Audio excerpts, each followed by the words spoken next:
if Republicans keep this up, they're going to drive away independent voters, women and men, just as they are driving moderates out of their caucus. That was New York Democratic Senator Chuck Schumer after the Blunt Amendment was defeated today. One Republican sounded that same alarm 2 weeks ago. They need to be very careful about how they push forward on this issue, because if it stops being about freedom of religion, right, and starts being about contraception, then Republicans will get routed in swing areas. Joining me now, the host of MSNBC's Morning Joe, Joe Scarborough. So, Joe, have they pushed it too far? Have they pushed it past freedom of religion into contraception from a Republican voter perspective?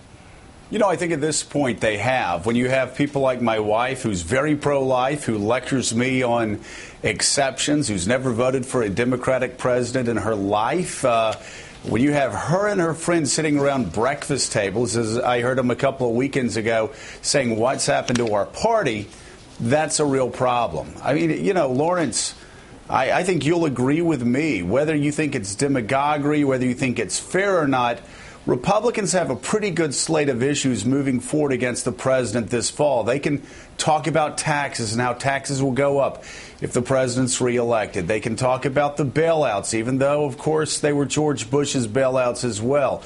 They could talk about the president's health care plan, not exactly popular coast to coast. Instead, we've had a Republican Party focused on contraception, a practice that 99% of women engage in, Republican women, independent women, Republicans in swing states, Democrats in swing states, independents in swing states, of course, on state-sanctioned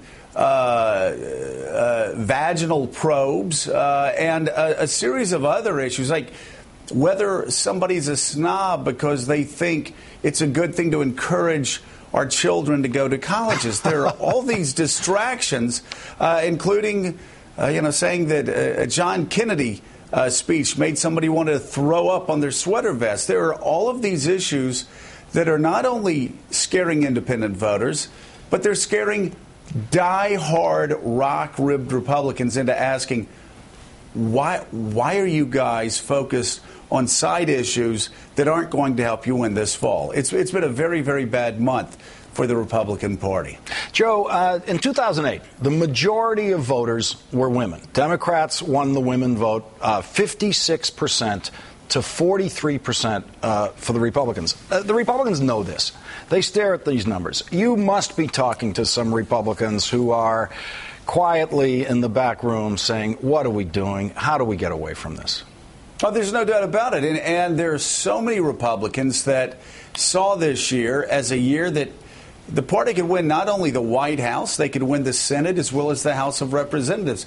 And, you know, Lawrence, what's so crazy is if you look at, for instance, a Gallup poll that was released today, Mitt Romney's actually a few points ahead of Barack Obama.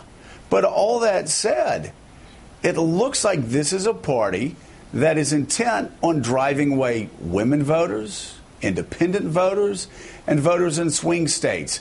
And I'm hearing this, again, I'm not hearing this from the do-gooder, good government, moderate Republicans that always drive the base crazy. I'm hearing this from the base. I'm hearing this from people behind closed doors that are usually the fire breathers who are saying, why are we letting this president off the hook? Why are we letting Harry Reid off the hook? Why are we letting Nancy Pelosi off the hook?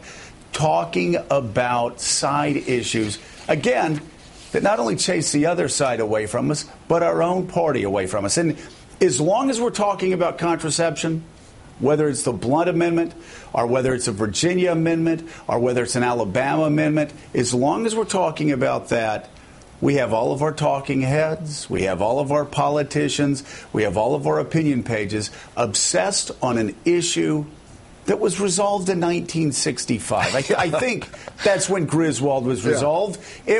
It was in memory of Davy Jones. This is an issue that was of resolved. The monkeys, I just want to point out to the younger members of my audience. I have a very young audience, Joe. Right. This is an issue that was resolved in mainstream America a year before the first Monkeys episode aired on TV. I think Republicans should probably get past it and go back to the president's health care plan, the president's promise to let the Bush tax cuts expire, and a lot of other issues that actually would poll well for this party. Joe, quickly before you go, I want to get you on the horse race in the Republican presidential field. You broke my heart this morning when you said that it's over for Santorum. It's the official position of this show that we want Rick Santorum to be the nominee because I believe that gives the clearest possible debate you could have between real Republican conservatism and the practical governance of President Obama. I think Obama would win that debate. But I want to read you what Karl Rove said because he doesn't think it's over for Santorum. I want to hear your case. Rove in the Wall Street Journal said, Michigan was Santorum's best shot at delivering a fatal blow to Mr. Romney, yet Mr. Santorum couldn't beat Mr. Romney mano a mano. Mr. Santorum's candidacy will realistically be at an end if he loses the Buckeye state, although he could linger for weeks. So you got Rove saying it's over if he loses Ohio. You're saying it's over already. Yeah, I mean, with all these candidates, and you know this better than me, you know this better than anybody, the past is always prologue. Is anybody shocked that Newt Gingrich is going around saying erratic, crazy things when he's ahead? No, because that's what Newt Gingrich has been doing for 30 years. Yeah. Is anybody surprised that Rick Santorum is picking fights? I mean, he wins Iowa.